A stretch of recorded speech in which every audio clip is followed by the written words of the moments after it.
Hail and hello, everyone. Welcome to the Random Heathen Ramblings podcast, a Midgard Musings production.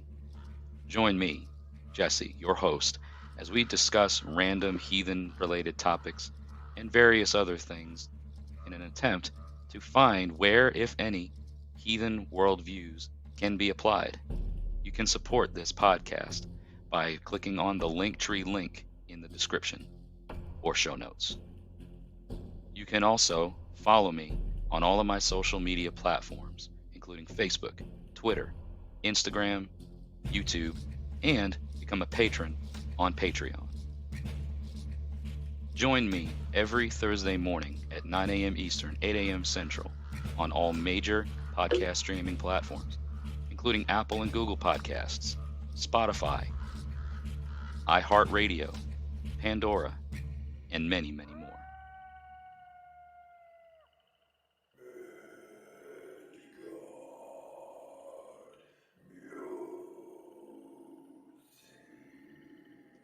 If you wish to have your voice heard on the Random Heathen Ramblings podcast, you can dial in to 615-671-9832. Thank you all once again for listening to the Random Heathen Ramblings podcast. Enjoy and hail to you all. All right, everybody, hail and welcome back to this week's podcast. Random Heathen Ramblings coming back at you across all of the podcast airwaves or digital airwaves or whatever we refer to these things of wizardry nowadays. So hail and welcome back. Great to have you back here. Thank you so much for your ongoing constant support. It's always greatly appreciated and exciting. So yes, we have a guest lined up for this week's podcast. He's a gentleman who I've been online friends with. We've not actually met in person. But he is, as he refers to himself, a contemporary Vitki. So we're going to be bringing him in here in just a moment and talking about Vitki related things. Now, for those that may be, new to this whole thing, this is a heathen podcast of random natures, right? We get off onto some pretty random things sometimes. It's not always focused on a very specific topic, but sometimes we just find ourselves landing down different rabbit holes and so on and so forth. And so the term Vitki, for those that maybe don't know, are the I guess you might say it's a word that could probably best be used to describe the male witches, or the male, like you have like in the Norse Cirrus, or what are called Volva, who practice Seidr. This we're going to be talking about all those types of things today. And so the Vitki is a term that's used to describe the male equivalent of that, since Volva is usually always going to be a female person. So Vitki is a term that's used to usually describe the male version of the Volva. So they are quite oftentimes associated with rune magic or runic divination.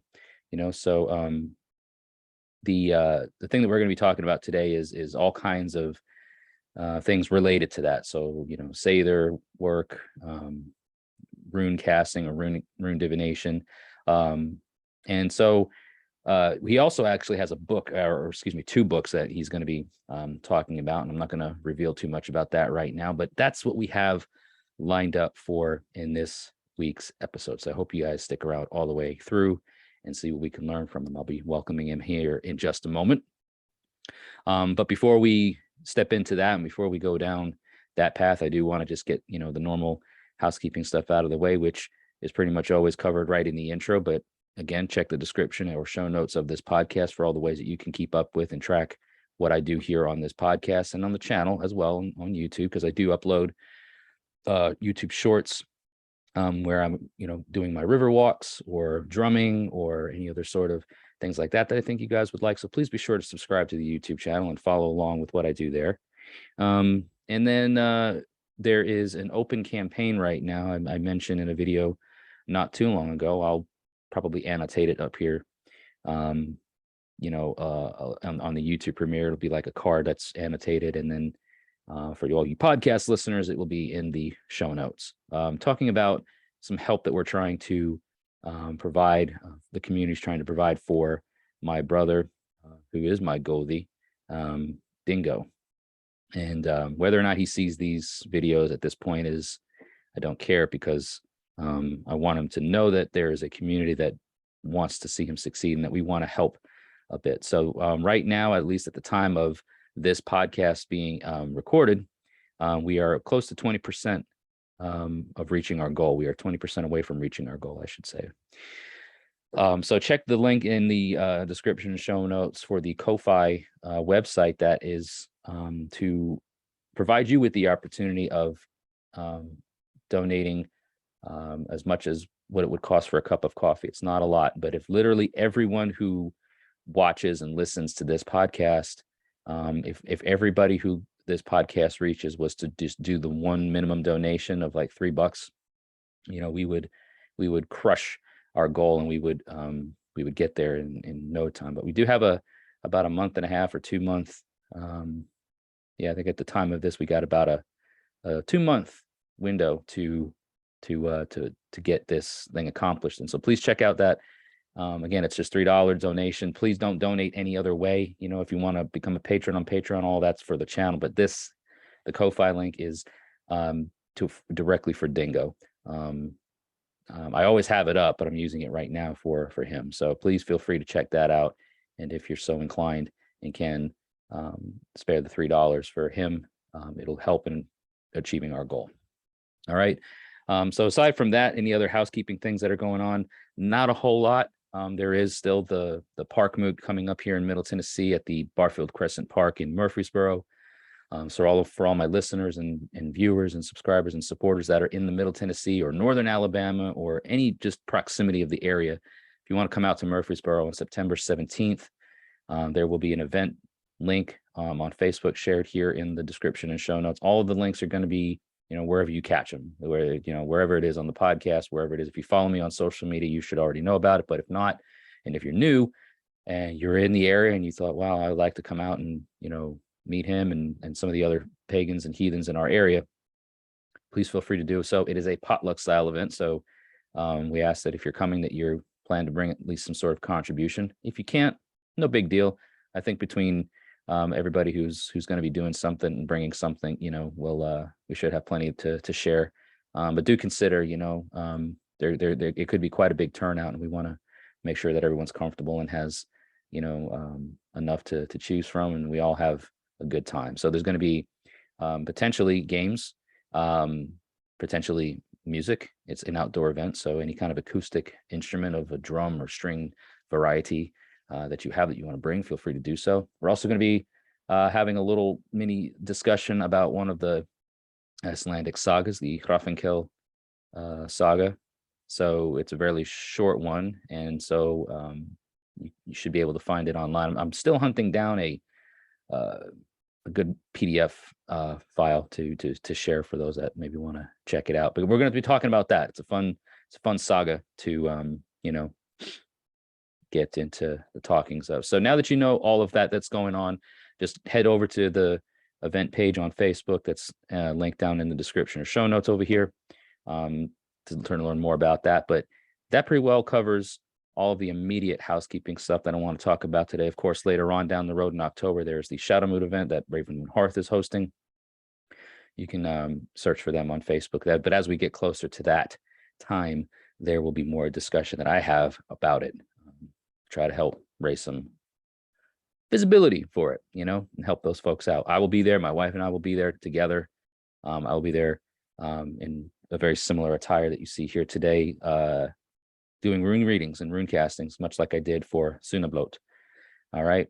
But so now that we got all of that stuff out of the way, I'm going to go ahead and roll out the virtual red carpet. Again, he is the author of 2 books, which are available on Amazon. I have one of them. We're going to be talking about that and his other books as well. And so please welcome in today on the Random Heathen Ramblings podcast, a contemporary Vitki, Kurt Hoogstraat. All right, folks. Well, here we have Mr. Kurt Hoogstraat, and otherwise known by his moniker, a contemporary Vitki. Thank you so much for joining us today, Kurt. It's good to have you here. No problem. Thanks for having me. Yeah, very, very, very excited. It's not often that I have had various guests on the show before, of all different types of approaches to spirituality and heathenry, paganism.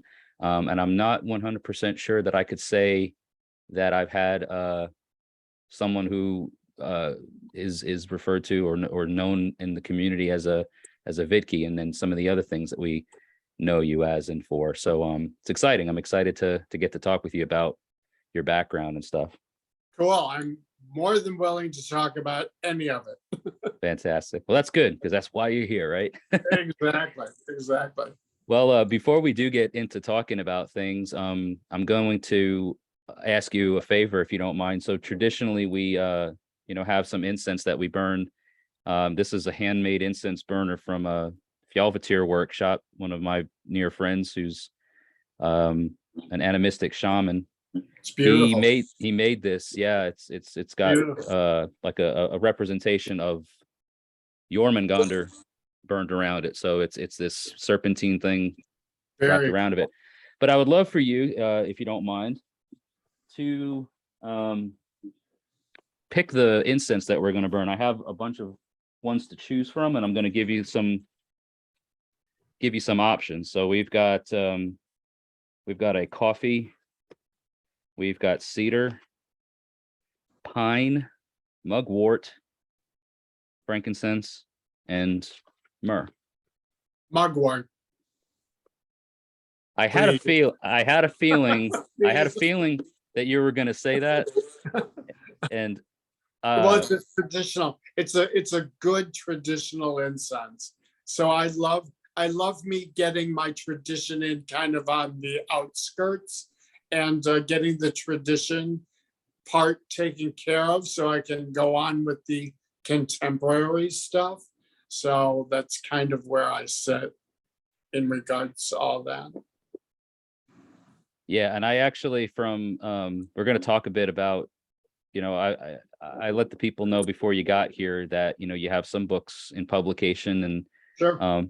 But we're going to get to talking about that. But the one I had a feeling that you were going to select mugwort, because in your one book that I have, the Vitki Musings book about esoteric also true, and Sather and all that, I think you mentioned in there that one of your go-to incenses for whether it be Sathe work or trance work is mugwort, I think, if I recall. Absolutely. And yeah. Mugwort is a great overall scent, so to speak. It really grounds me well. And I need, when I'm doing Sathe work, I need to be grounded, because otherwise I could go off into the Netherlands and drift off for forever. So I need to be grounded. And mugwort for me is a real grounding scent. And that's how it comes in useful for me, at least in my use. Yeah. And hopefully others would find it the same way. That's great. I mean, I enjoy it. I do a lot of what do you call it, like resin burning it for my own like hearth cult rituals and things, where the resin, like the pure resin form of like things like frankincense or myrrh, and some of these other ones like benzoate or not benzoate, but benzoin. Some of these other ones that have a really I don't want to say like hallucinogenic, because it's not, but they're kind of heady, like they really relax you, or they make you feel it, they really help with some of this deep spiritual work that we find ourselves in with. So, mugwort has been one that I've used a lot during these types of things too. And I'm gonna think about, and as I grow and develop as a practitioner of certain mystic type things, that I might consider the use of mugwort for the thing that you're talking about. That's helpful to know. Please do. I think you'll find success with it. I think you'll find it's really helpful. And I think that the one of the good things about it is that since it's kind of a giveaway, you don't have to think about it. You Mm, don't have to puzzle it. Mugwort is tried and true. mm. It's done the hard time, and it's won its place. And so I respect that and work with that then. So Yeah, it's put the miles under the tires, as it were. Yeah. exactly, exactly. Yeah. All right, great. Well, So then before we get like into all of this fun stuff that I'm sure you and I could just literally just jump right into with which no is fine. background or no context, I would love for people who are listening for the first time or have never heard of you and don't know, I made mention that, a contemporary Vitki. Now that's a pretty specific name or title.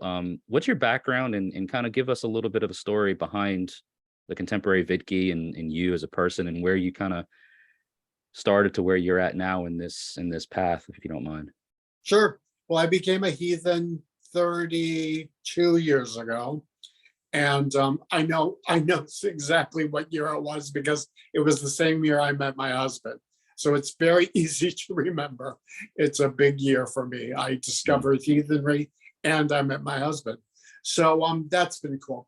And but anyway, so 32 years I've been a heathen. I've been a Vidki studying runes specifically for about 27 years now.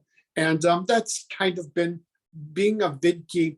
It's funny, I had been on this sort of bizarre trip spiritually, and it started coming home to roost for me about that time that I started becoming a Vidki.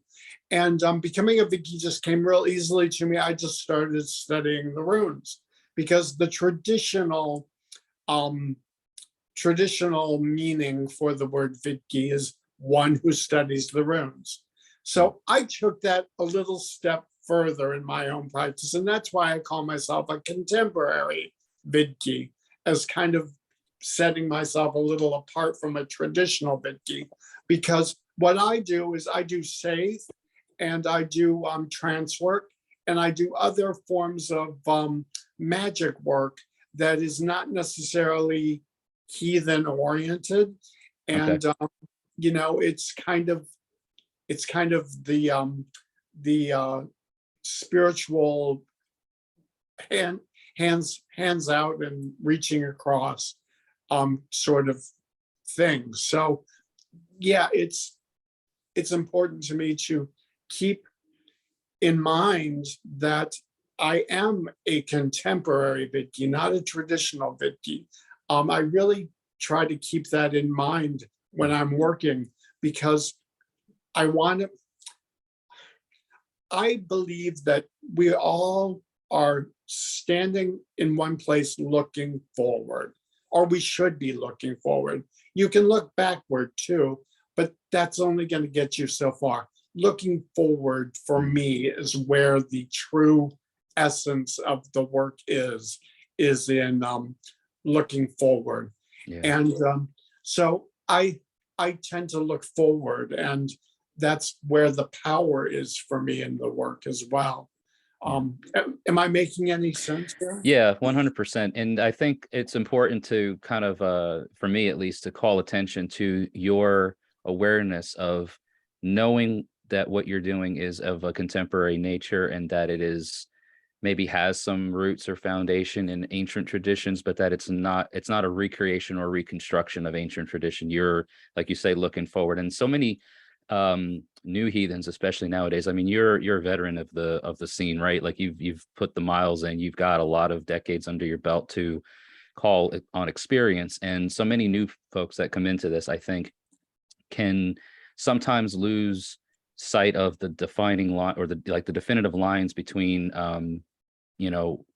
UPG or newer and contemporary type things, thinking that, well, just because I'm burning sage, or I'm dressed in a certain garb, or I'm believing in old gods, that all of it's old stuff. And maybe not so much. Maybe there's definite contemporary and newer traditions or newer things that are not historical, that are not ancient in tradition, but that nonetheless have their place. And as long as we understand that those lines exist and that we have the separation, and someone like you who calls it out and recognizes it and even uses it in their title, I think that's an important thing to recognize and just make a call out on.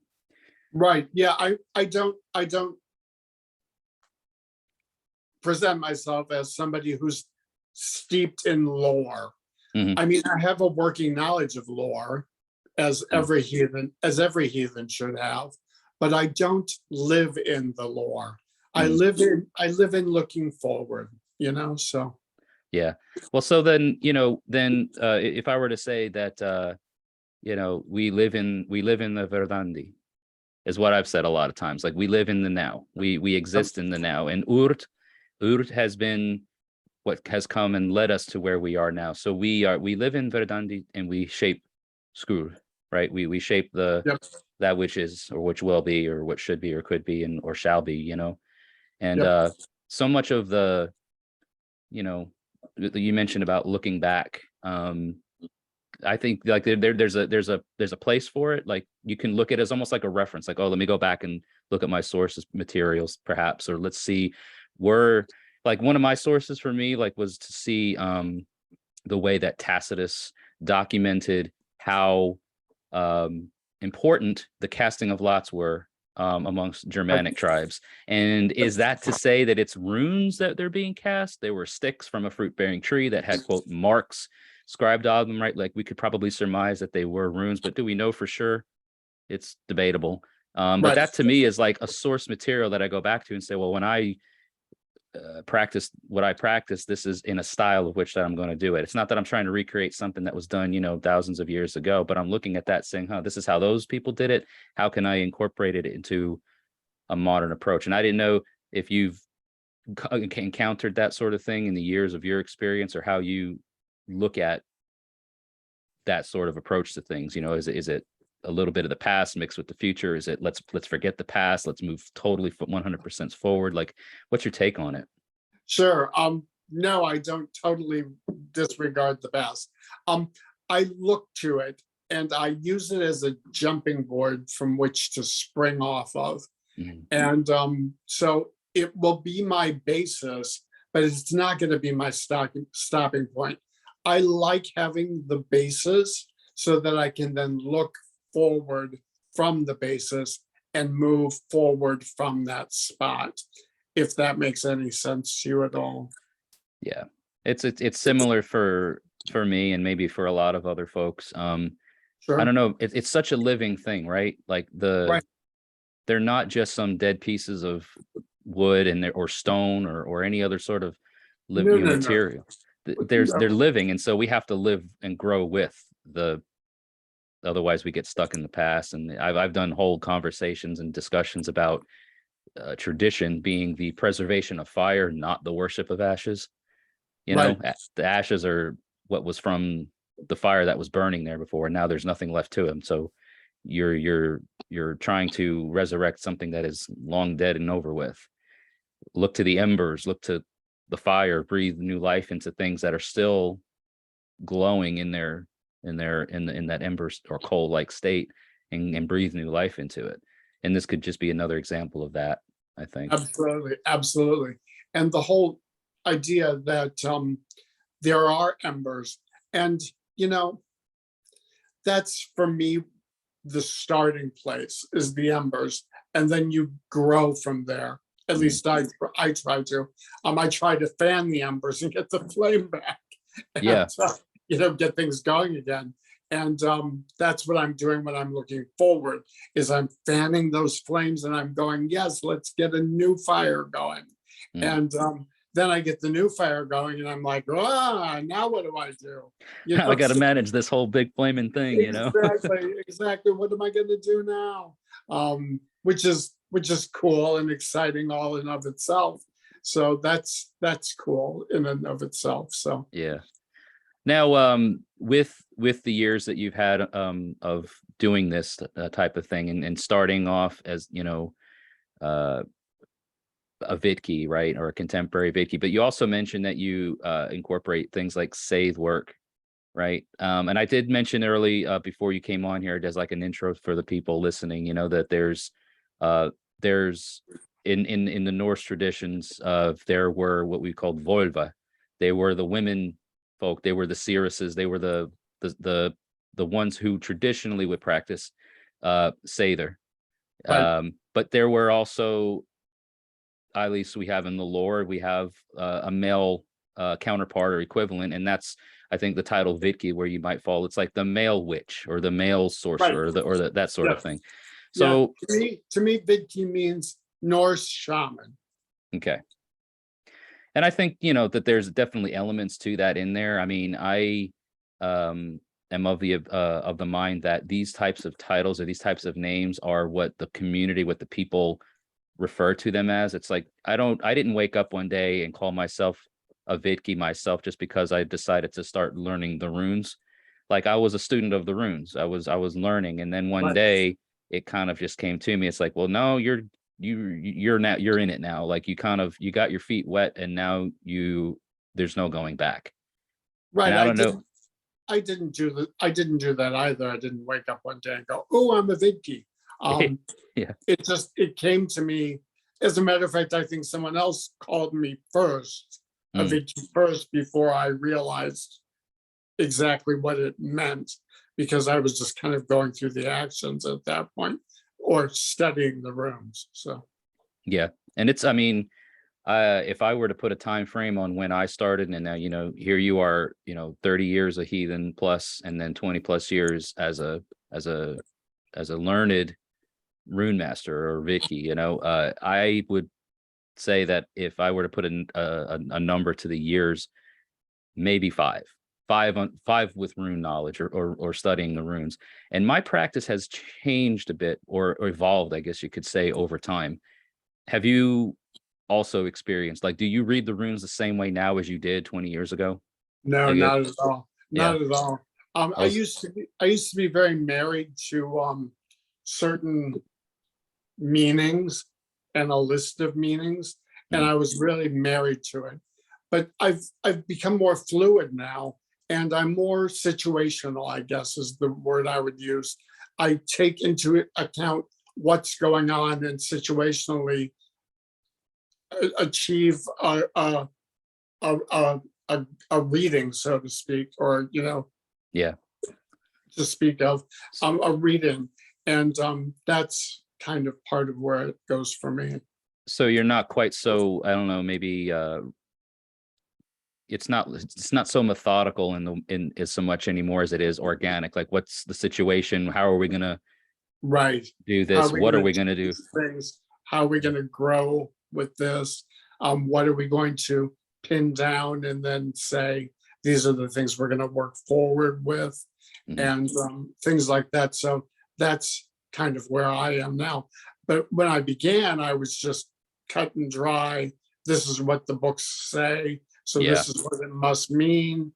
And that's, for me, at least at this point in my career, it's kind of limiting.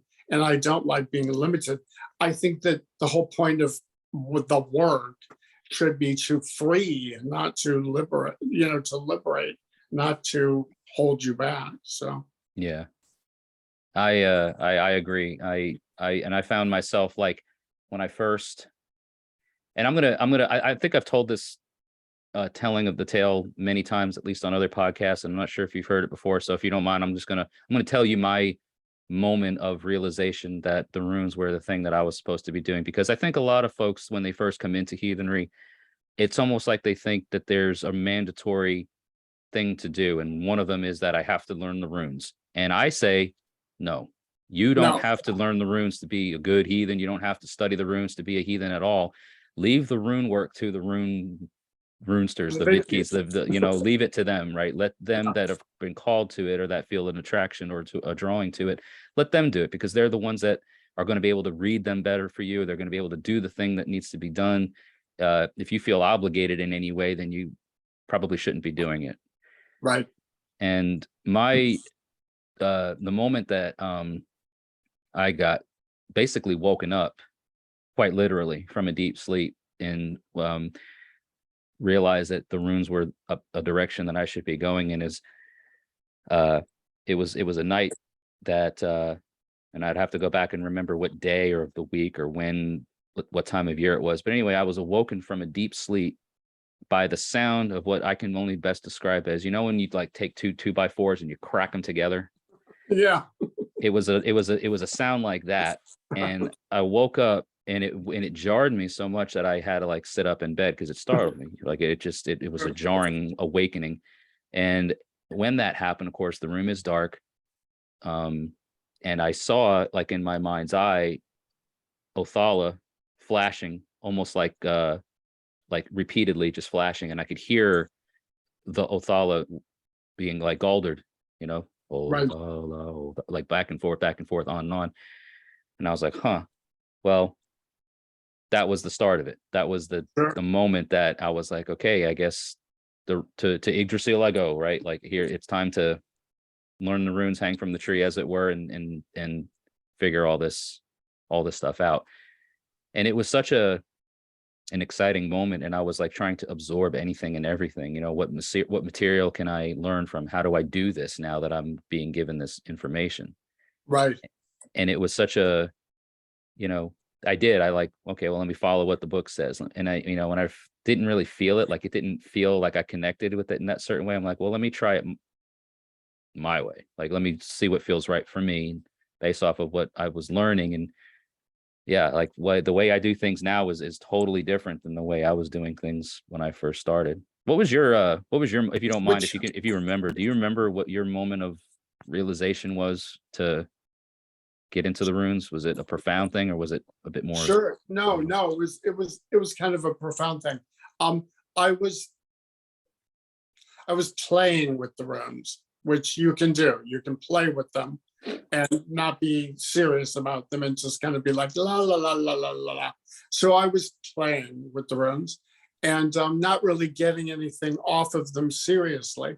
But one time I pulled Ansus, and Ansus just, for some reason that day, flooded my being and my room, and the whole, everything that was around me was Ansus.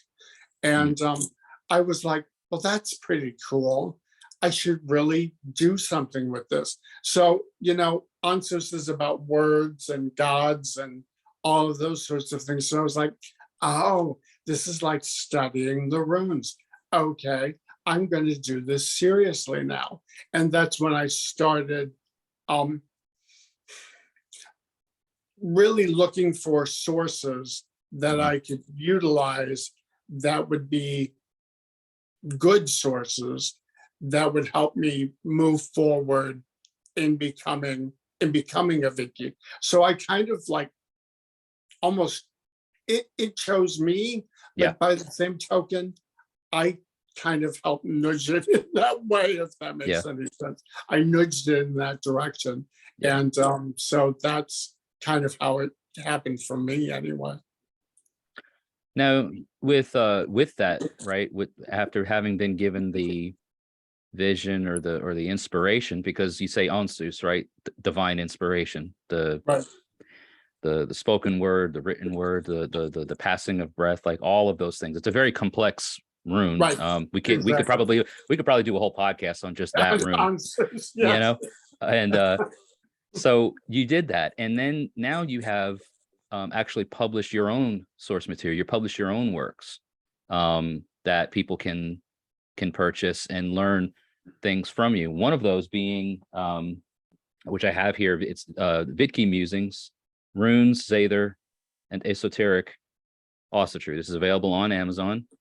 And it's going to be, so for people that are watching and listening, the link for this book is and Kurt's other book, and I'm going to let you, Kurt, talk about this and the other one, because I'm a little bit less aware of what the other material is that you have here. But you literally took Ansus to the writing board, basically.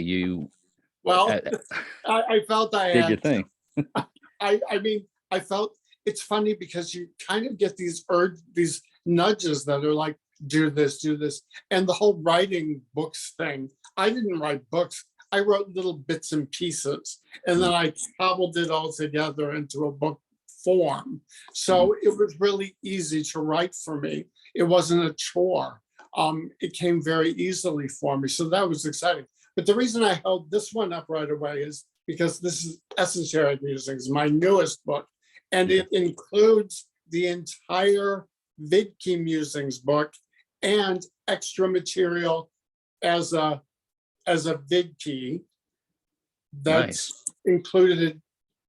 There's like an extra almost year's worth of information. And then it's also my reflections as a druid. And that's where the esoteric musings comes in, because it's my look at the world both from a druidic and a Vidki mindset. So it's the workings of a druid and Vidki. Absolutely. Okay. That's what this book is.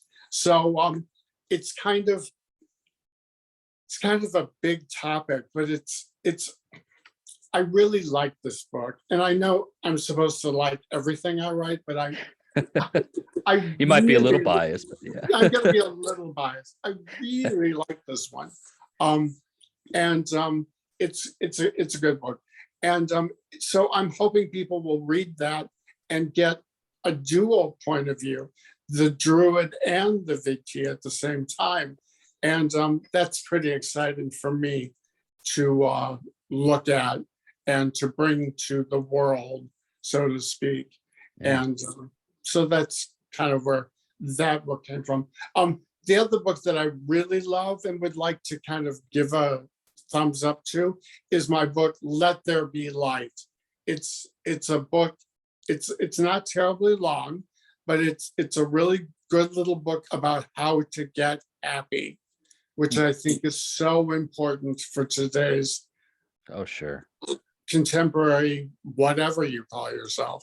It's really important to be a happy-go-lucky kind of practitioner.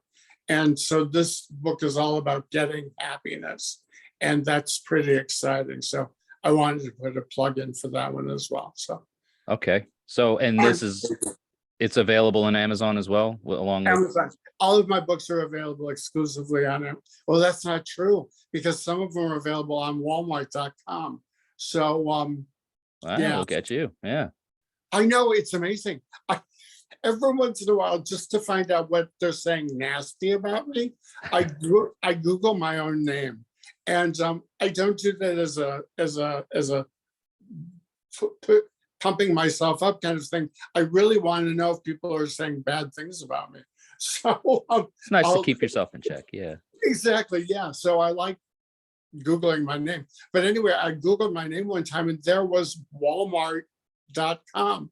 And I went on, and sure enough, there was my book on Walmart.com. So, but if people go to Amazon, which we're going to have links to your books annotated here, so that benefits you. You get like a commission or something, like you make absolutely. Something. It helps you.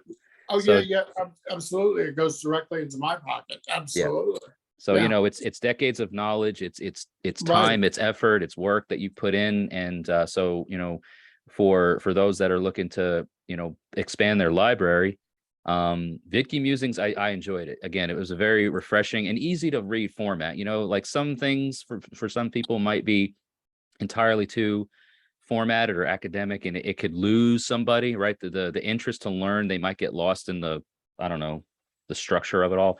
Your book reads very easily, and it's a very easy read, and it's not a slight to you. I'm saying it's well written, but it's an easy read. You know what I mean?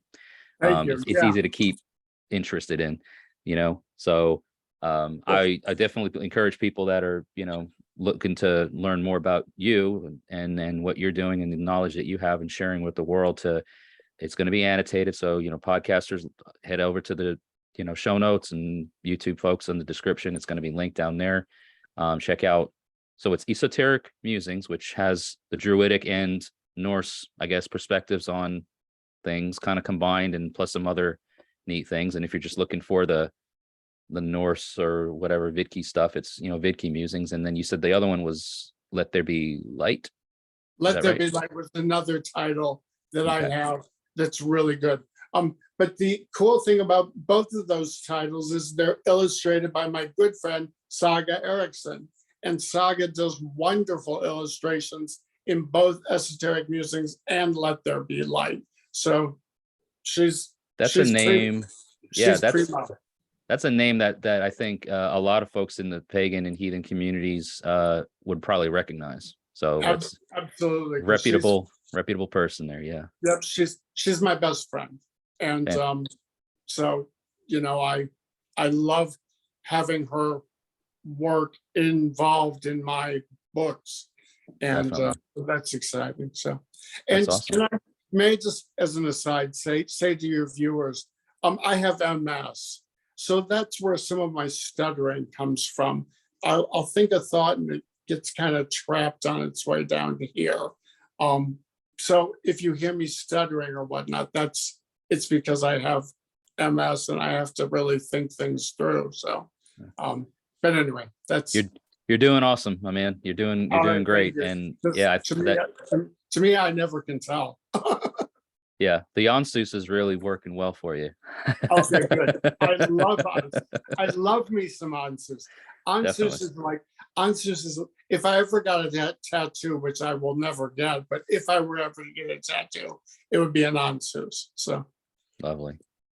Well, that's great, Kurt. And I wanted to maybe talk a little bit about some of the specifics of things. You know, you've got all these experiences and all these decades of knowledge and stuff and stuff to work on. And that's, you know, what the community looks for is people that have experience and that aren't just like, hey, I read a book one time and I watched a few music videos or I watched a few YouTube videos and now I know how to read the runes.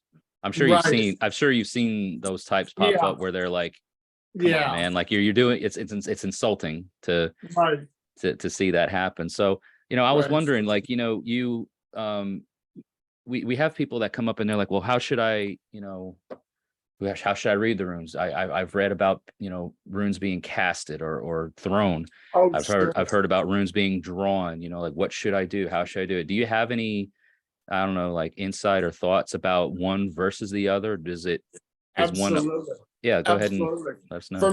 For me, in my practice, I tend to be a puller as opposed to a caster. Casting runes is a little more rambunctious for me.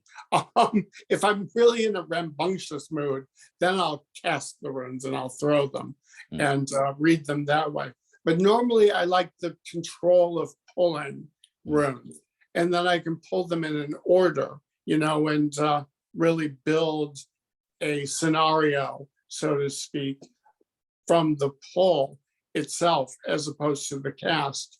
Although you can build a story from a cast as well, I'm just not as cool with that as I am with the building of a drawn sort mhm. of scenario. So I prefer to draw, but that's just me. Everybody is different. And I have other divination systems that I practice that I throw. And so Okay. maybe I get my my fill of throwing in the other versions of things that I do. And so I don't need to throw the runes so much. So I've had I've had, you know, I'm usually the one on this end of the table or this end of the reading, right? I'm usually the one that is doing the actual work, and it's rare that I've had it done for me in return, or that I've had any sort of like runes read or cards read or whatever. I had one thing happen one time, and this was a really wild form of divination. This I was at a pagan event, and this lady was there who was, I don't even know what you would call it technically, but it was, she had an assortment of material, and I'm talking like she had teeth, she had bones, she had scales, she had pieces of shell, she had all different kinds of organic animal remains and other natural things.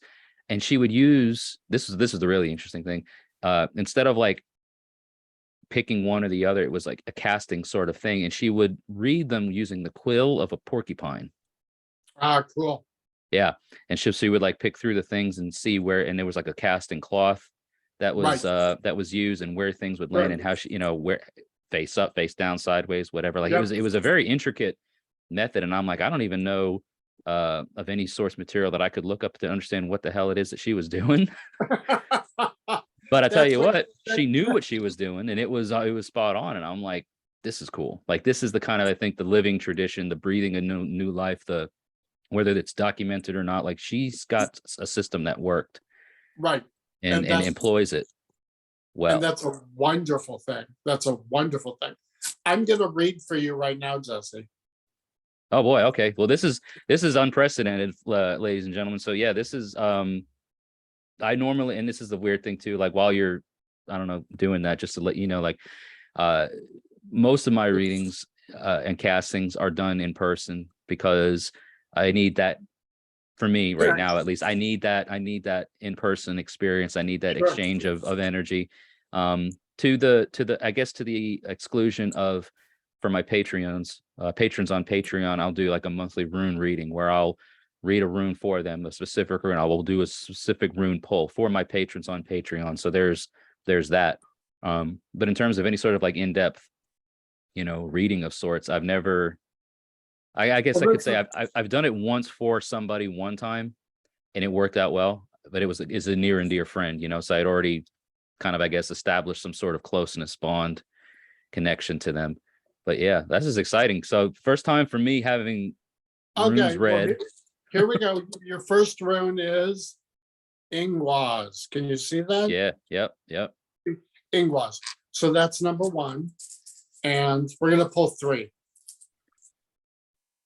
And number 2 is Awaz. Uh-huh. And the last one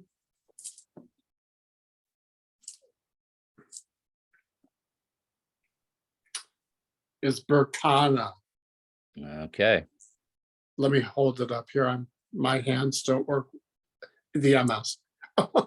There's Burkana. So we've got Ingwaz, Awaz, and Burkana. And what that means to me, do you have a question that you've been formulating throughout this? Or is it a general? I mean, so in terms of, like, I didn't have like a question going into this, because honestly, I didn't know that this was going to be a thing. Like, I had no idea that this was going to even plan for. Like, hey guy, I'm doing this for you. Okay, well then here we go. We're off to the races, right? Yeah. Okay, cool. So what this means for you is there's a gestation of something that has to do with loyalty. You are gestating something that is a feeling of loyalty that is going to birth a whole new outlook for you. And that's what's happening for you right now. Does that ring any bells? Yeah, it actually does. So for those that have listened, and so this is pretty kind of, it's wild to think about, because the anybody that's listened to my podcast for like the last almost year now, it's almost like a recap of past things and a saga living itself out in a way. Like, there's updates to the story, and there's things that are happening right now, or that have been happening recently, that reflect the dormancy of gestation, because there's a time for growth that needs to happen and during gestation, but it's stillness. It's right. It's a cessation of motion for the necessary growth to set in. But we're at the end of that. It's time for baby to come out, right? It's time for baby to be born. And I like the Awaz poll, because of the for me anyways, the meaning of teamwork, the combined effort towards that goal that Awaz possesses, and it's in some of its meanings, right? It's the horse and the rider, it's the mutual, again, goals in mind that you have, and then we're working together for that goal. And there's a lot of that happening here in the Middle Tennessee area specifically, because we have a lot of folks who have been dormant for a while because of like the virus and other things, and we're reintroducing park moots and meetups in our area, and we're bringing people out from the woodwork, and there's a lot of activity happening in our area, and there's chatter happening, there's activities going on, there's events taking place, there's all kinds of things that are in motion, with big things in mind for the future. There's talk of a grand assembly at some point between tribes and neighboring kindreds and stuff in our area. It's still very new, and it hasn't even been really talked about in any great detail, but there are conversations happening, and interest is there. People's interest is peaked. So Cool. that whole thing Excellent. definitely does. Did that reading read true then? It did. Yeah. Okay. I would So think so. I yeah, would think so after what you just described. So that's cool. So we just did a live reading for you. there you see it, folks. I mean, and again, the people that are follow what I do, they know what I'm talking about, in the sense that the history of things, stuff with my Gothi and just other activities, things that are going on. Like it's all, it reinforces things. And what you ask of the runes, right? What does it say? Is something along the line? I forget the exact verbatim phrase in one of the sagas. Was what you ask of the runes will be true, or that the runes don't lie, Right. essentially. Like, I mean, Right. there's a lot to them. And the ones that know the reading and of them, the whole, I think it stanza of the Havamal was it stanza 140 something, right? Do you know how to read them? Do you know how to bless them? Do you know how to send them? Do you know how to cast them? Do you know how to Right. blood them? Do you know how to sacrifice? Do you know how to do all these things? Because if you don't, you have no business Playing. with them, right? Like, Which I did before I played. Well, I spent my time playing first, and then I became serious. So yeah, I mean, it's almost kind of like, I think, in a way, almost with any trade, like you have to have an interest to want to explore, so whether it's the carpenter's son who likes to bang on trees with his stick, or right. or the any other sort of craftsman or tradesman that is looking to grow that with their children and stuff. Like, they have Yep. to have an interest. They have to want to be exploratory. They have to want to play a bit. Right, exactly. And the play part, at least for me, is very important, because that's where you get the curiosity. And curiosity is the big thing for me anyway. It's that exploratory. It's not to say that Yeah. you're just acting all willy-nilly and being disrespectful and complacent. Oh, no. It's that curiosity. It's that exploratory Well, part. and it's exploring within the tradition. Mhm. That, at least for me, that's where I do my exploring. I explore within the framework of the traditions that we've learned, that we have in this path. Yeah. And so that's what's important, at least for me. Yeah, I would agree with that. And how else can and I see this, or I've seen this happen. How else can you learn something without first, again, you got to explore. You got to put your foot in the water first. Right. And then you also have to have some times and some moments where, like, oh shit, I almost drowned, or I almost fell, like I almost died, like you got to have some of those moments that put you in check and give you the sense of, like, the severity and the reality of what you're doing. Like when I was first learning any sort of skill or trade, like, you're going to make mistakes along the way, you're going to fall, but if you aren't allowed the opportunity to explore, and this is one of the things I was trying to say before, was like, kids nowadays, they're inquisitive, they're naturally exploratory, right? And how many times do we see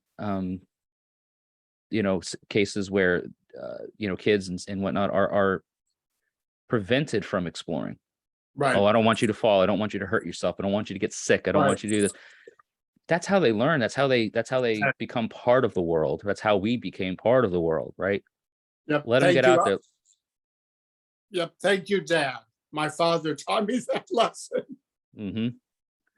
Don't be afraid to let the kids fall and bump their knees and scrape their elbows and get sick a little bit along. Like that's conditioning. That's part of what makes you capable of dealing with the world now.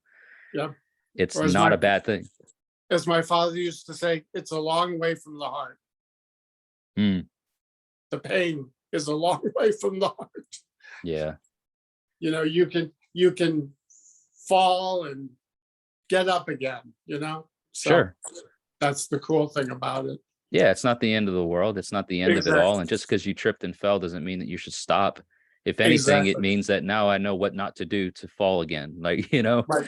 it's that old like, why do we fall, Master Wayne? So that we can learn to pick ourselves up. Exactly. It's the experience, it's the learning, and it's the knowing that you have you know, people around you and people near and close to you, that the AWAs, that the teamwork, the ones that want to achieve the same goals as you, that are willing to pick you up, and when they fall, you're there to pick them up, and you know, you rise Yep. and fall together, as it were. It's a symbiont sort of thing, and our existence in the world is everything with each Yep. other. It's there's, you know, nobody grows, and this is part of, I don't know, like just the randomness of it, how things segue. Nobody grows in isolation. Like No. there's a healing that happens in isolation. There's a realization, I think, of oneself that happens in isolation, but the growth happens when the light steps in, when the Yera stage of things, that cyclic rotation of, all right, well, you're done being dormant now, it's time to move Yeah. on. We see it all, we see it in nature, right? The seasons of the year, you know, if you stay, I mean, winter's too long, what happens, right? Fimbulwinter, yeah.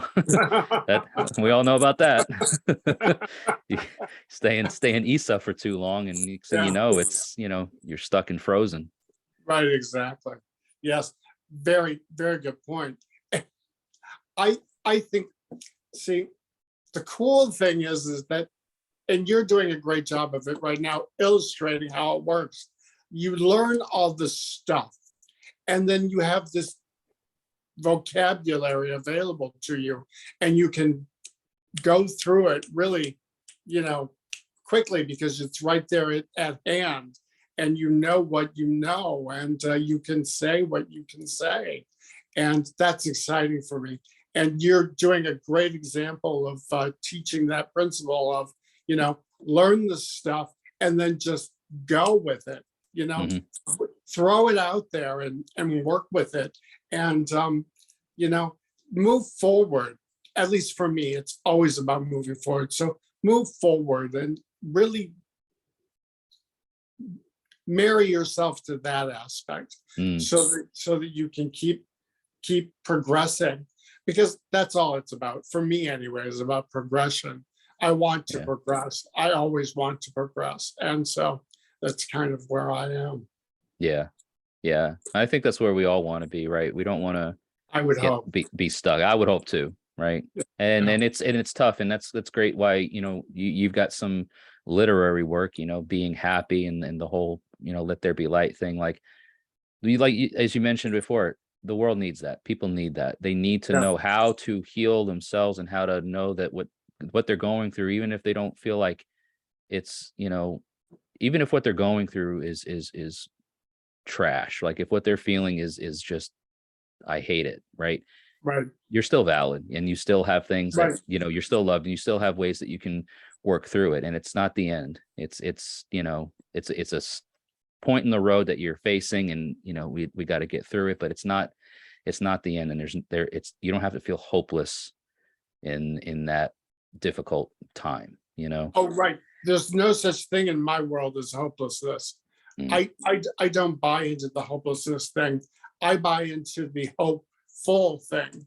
I believe that it's always something that can be hoped upon. You can have a hope and really focus on it and move toward it, and the next thing you know, that hope is a reality. And at least in my experience, and you know, that's another thing I'd like to give the youth is, you know, be hopeful.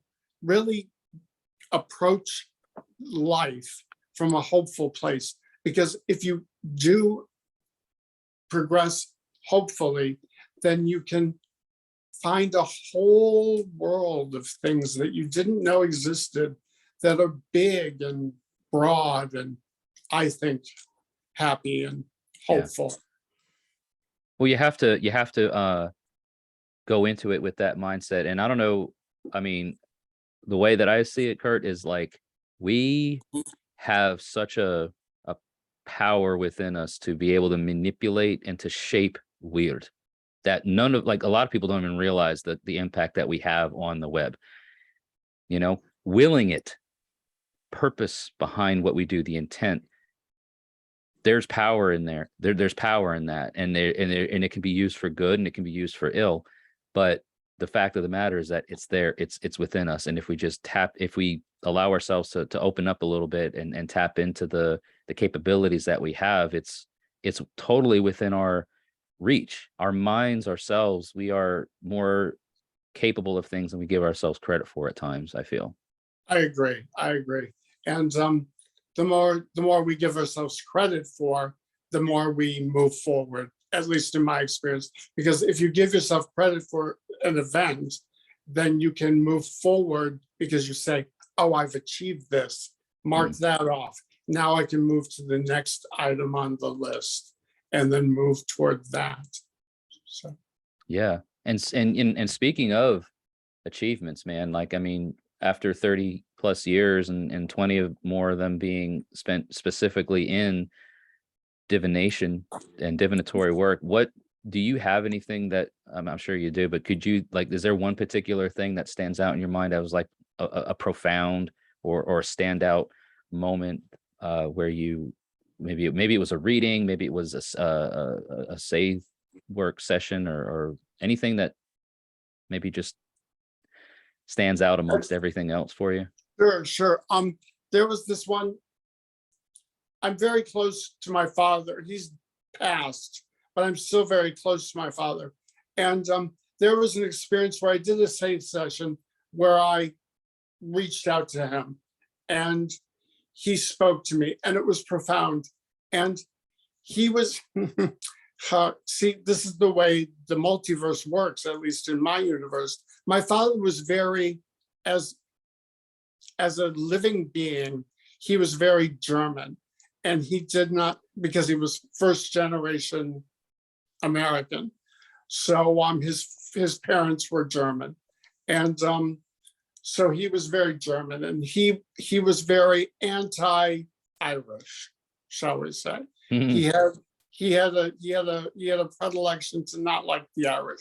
So it was very shocking for me years after he had passed and moved on to, a different plane, to be woken up in the middle of my sleep by his voice saying the word druid. Totally threw me for a loop. I'm like, why would my dad be saying druid to me? But that started me down that particular part of my path as well. And it was all a word from my father, which I never would have expected, because it was an Irish sort of setup that he would have said. So yeah, it's funny how the multiverse works in ways like that, at least for me.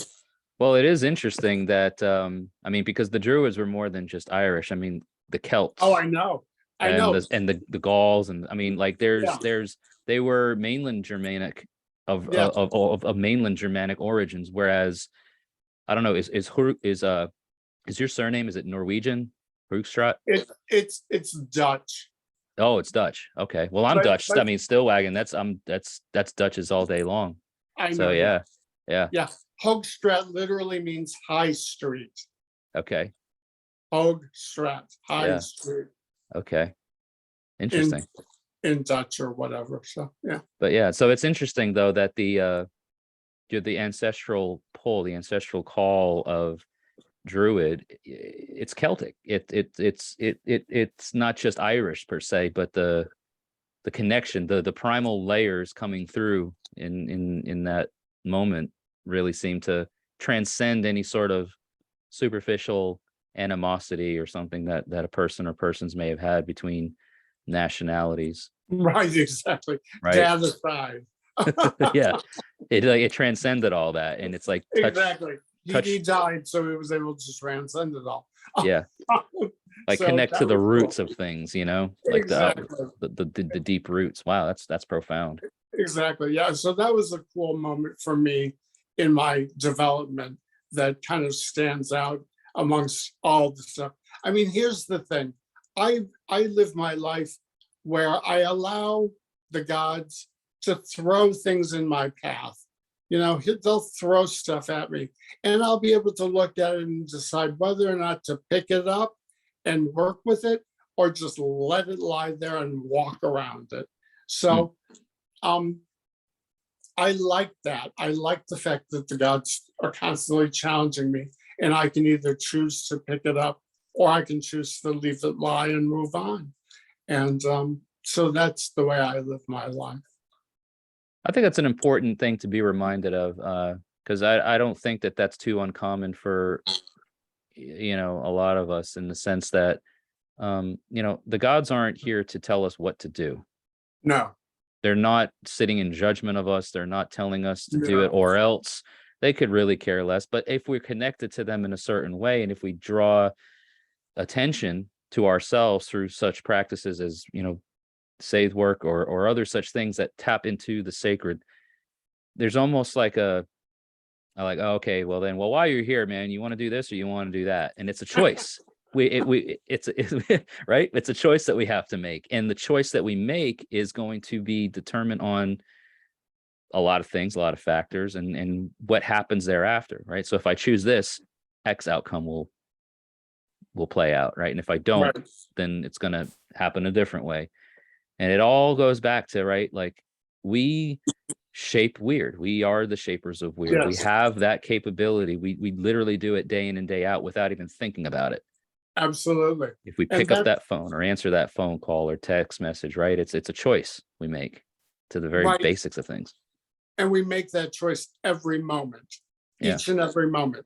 As long as you're moving forward, you're making that choice each and every moment. And that's, for me, where the life of life happens, is in those moment by moment choices that I build upon. And so that's kind of where I am, and where I, you know, stand and work forward from. So yeah, I think we find ourselves in many positions or many instances where, whether we look at it as, you know, something that the gods give to us, and maybe it's more, maybe the gods' involvement is again with more folks who tie weird with the gods, because if we're doing our thing day to day, I think the gods could really care less, in a way. Like, it's our ancestors and the local spirits and those that are closely tied to us that are going to be influenced or have influence in our lives. But if we're of the type and of the approach to want to touch the sacred and go places and do things that are outside of the normal profane existence and experience of humanity, you're gonna knock on some doors, right? Right. You're gonna ring some bells, and things are gonna notice you. You're gonna be noticed. Right. And so for folks like yourself and others that touch on those planes and reach those areas, we almost have an obligation, in a way. I don't know how you would look at it, but an obligation to be responsible and be informative about things. Absolutely. You know? Absolutely. And the responsibility comes in from, again, I'm going to talk about moving forward, because there's a responsibility in moving forward. You have to take the responsibility to make the steps that are going to move you forward. So yeah, there's all sorts of responsibility that plays in. And I think that something else I would like to say before we talk anymore is that, you know, I'm no big shakes. I'm really no big deal. I'm just a guy who did a lot of studying. You know, I did a lot of my homework, and everybody has the capability to do what I do, and I wish they would. You know, I say, Definitely. shake yourself up and do what I do. It's exciting. What I do is exciting and thrilling, and very much of the moment. So it's very exciting. So yeah, and the you know, the humility and the recognition of that speaks volumes too. I've said it so many times, Kurt. I mean, I get people that, oh, you know, you're doing such great things. You know, really appreciate what you're doing, blah, blah, blah. And I'm like, it's, you know, and it's funny how the name of this podcast is Random Heathen Ramblings. I'm literally just a random heathen that rambles on, sometimes by myself for an hour because I don't have guests. It's literally just my mind fire being thrown out to the world Right.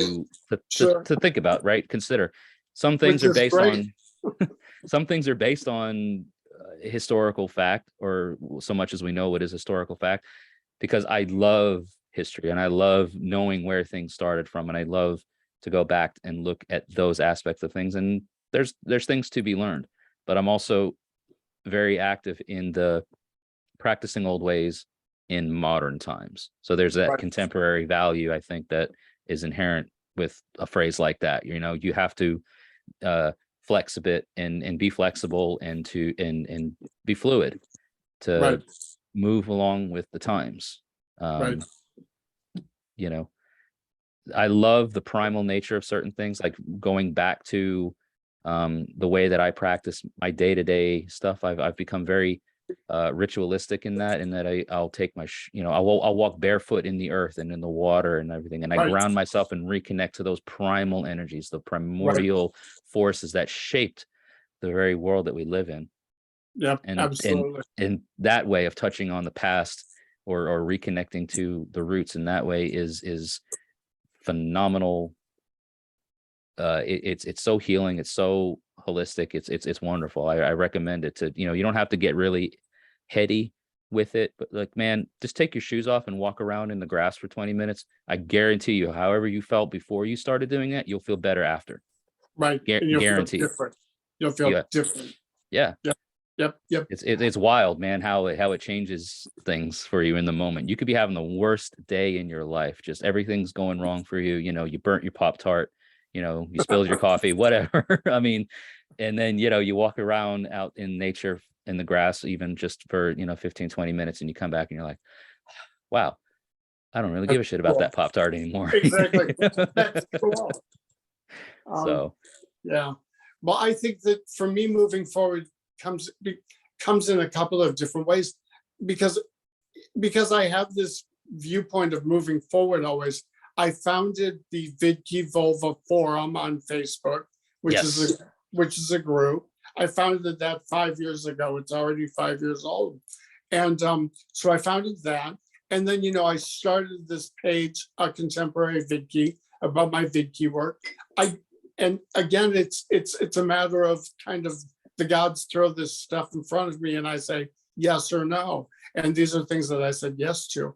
And I'm so excited that I did, because that's about moving forward. Those two things alone keep me moving forward. So, you yeah. know, And these that's are public forums, right? So right. Absolutely. You have to join, you know, the Vicky Volfa forum, but you know, it's 3 easy questions. Well, I think they're easy. But 3 questions for membership, and you can join in the fun. And it's really a good group for Vicky Volva issues. So join. definitely that'll be something that we, you know, folks listening and watching, it's going to be annotated as well, because I Cool. totally spaced on that, and I apologize, but I forgot that the Vitki Volva forum is your My baby. that's your baby. Yeah, I mean, that's all you, man. And it's, I don't know how many members there are now, but there's all kinds of activity going on there. 2,000. See, 2,000 members. It's that's amazing. that's nuts, you know, plus the I, I remember when it had 20 members. I was like, oh, we've got 20, and now we've got 2,000. So it's like, wow. Yeah, there's definitely an interest for it, I think, in the overall population of the world, because, you know, I'm assuming that your group has memberships from everywhere in Midgard, Right. not just Yeah. the US, but all over the Yeah. place. Yeah, absolutely. So Yeah. it's a networking opportunity, you know, Yeah. it's an opportunity for people who have questions to learn and have, you know, make friends, perhaps. It's a great opportunity. Yep. So Cool. that'll all be in the, you know, description, show notes. All of Kurt's information is going to be annotated here. So for everybody that's, you know, here, get his books, man. Like, support the man and what he's doing. Join the Facebook group. Follow him on Facebook. Or Is just that you? go like this to him. Just give him a little, you know. You have a YouTube channel too, don't you? I do have a YouTube, but I don't do much on YouTube because I Okay. do so much on my a contemporary Vitki page. So I just kind of let that be my video, spoken place. So that's Or your my platform. videos. Yeah, Yeah. my videos and stuff are on a contemporary Vitki. So Okay. yeah. Well, everybody then follow him on Facebook and, I'd react to love his to have videos. you. I'd love to have you and reach out to me. Don't just be one of those lurkers. Mm. Talk to me. I'm pretty human. Talk to me. I like For the being most part, talked. right? Yeah, for the most part. I like being talked to. I like it when people ask me questions and stuff like that. So feel free to do that with me. Yeah. That's great, Kurt. Thank you for being here today. We're gonna wrap the No problem. podcast up and just hold on for a little bit afterwards. But Sure, sure. we covered a lot of topics. So just to recap, you've got the Vitki Vulva Forum, you've got a contemporary Vitki Facebook page, you've got some books to check out on Amazon. Anything else for the people to know about besides the things that we just mentioned? I'm just, beware. I'm everywhere. Hey man, that's a loaded statement. Beware, I'm everywhere. Yeah, you're over here listening over there in the corner. You might dabble in some Scythe work one day. You might run across this guy. You never know. Exactly. Oh my gosh, yes, absolutely. Well, Kurt, thank you so much for Thank you being for here. having me. Yeah, Hopefully it was enlightening or at least amusing. I definitely had a good time. And for those that are Good. listening and watching, let us know what you thought about this. Get down to the comment section of the video, write into the podcast, comment on it through the podcast platforms, wherever it is that you're absorbing this. However, the platform and the algorithm reaches you and wants you to engage, be engaging. Like, comment, share, subscribe, the whole bit. Yep. Follow Please Kurt's do. information, do all the things, man. It doesn't cost you Yeah. anything, but it means everything. Right. Get involved. Yeah. Yeah. Move So forward. that's the lesson of the evening, of the week, is it's about moving forward, right? Keeping that forward Absolutely. motion. And it's okay to stop and get and rest your laurels a little bit. It's okay to pause and regroup, but ultimately at the end of the day, you got to keep moving forward, man. Absolutely. Definitely. Absolutely. Well, so for everybody then, Kurt, just hang around a bit. And for everybody here that's streaming, listening, watching today, thank you for your ongoing and constant support. Always be sure to check the link of all the ways that you can support this podcast and Midgard Musings as a brand and as a whole. And until we talk again, may the gods always notice you and may your ancestors smile upon you. Thank you for watching today.